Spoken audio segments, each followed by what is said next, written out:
Meanwhile, in Syria, the Free Syrian Army says in 2 days they could start executing 48 Iranians they kidnapped in August. They claim their captives are revolutionary guards. Tehran says they're pilgrims. The threat would be carried out if the Syrian regime does not fulfill demands to release rebels' fighters and stop the shelling. Now, for more on this, I'm joined by John Loughlin from the Paris-based Institute of Democracy and Cooperation. Mr. Loughlin, good to see you today. Thanks very much for coming on the programme. What do you make of the opposition's methods here? First, terror attacks, and now threats to kill hostages from a different country. Well, I think it does underline the nature of at least some elements within the Syrian rebels, who, of course, are presented in most of the Western media as freedom fighters. If they were to carry out their threat to execute these hostages, then I think people would understand that we are dealing with a very vicious insurgency and one which any state would be entitled and indeed obliged to try to put down. This isn't the first time that they have done things like this. There have been reports in the Western media going back months telling how the Syrian rebels would slit the throats of the Syrian army soldiers that they captured. So it's something they've done before, admittedly against their own nationals.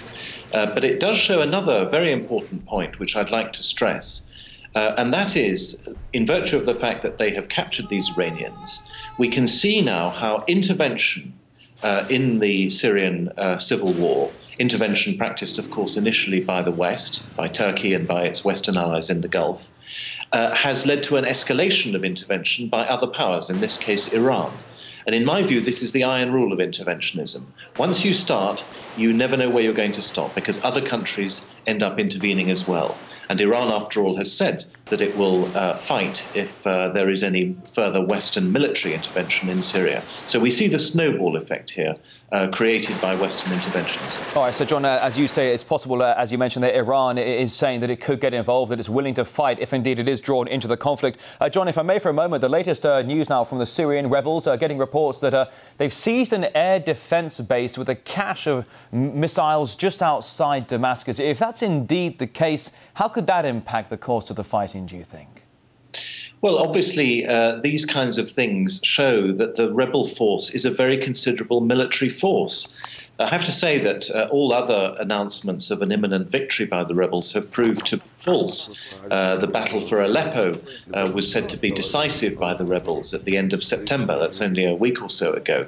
And to date, in the last year and a half since the conflict broke out, it has to be said that the Syrian government has managed to basically maintain control of a lot of its territory. So, of course, we'll have to see what happens. But clearly, the seizure of an airbase is an incredibly important military event.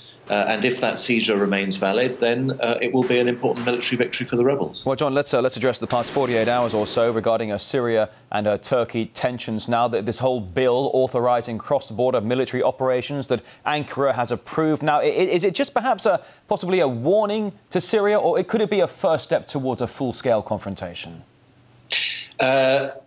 Turkey, I think, would indeed like, in spite of its protests to the contrary, to see this issue resolved militarily.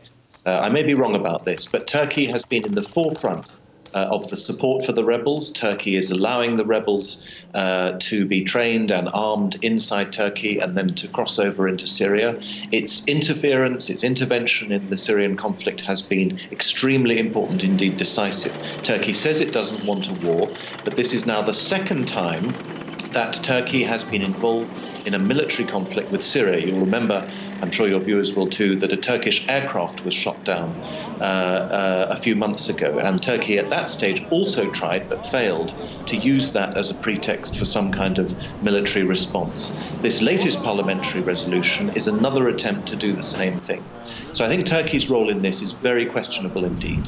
When you talk about Turkey's role in this being very questionable indeed, let's talk about what some are saying is a very, very heavy-handed response. We had a Syrian shell that goes into a Turkish border town. 5 people are killed. Then Turkey responds with approximately 70 strikes in response to approximately 1. Does that sound like an adequate response to you? No, it sounds like a disproportionate response to me. Moreover, although the Security Council press statement condemned Syria for launching the mortar. Syria, of course, herself, the government itself, says that it doesn't know who's launched the mortar. It denies that it launched it. There's an investigation. But even if Syria had launched the mortar, the fact is there are rebel or terrorist training camps on the Turkish side of the border, and international law on this is perfectly clear.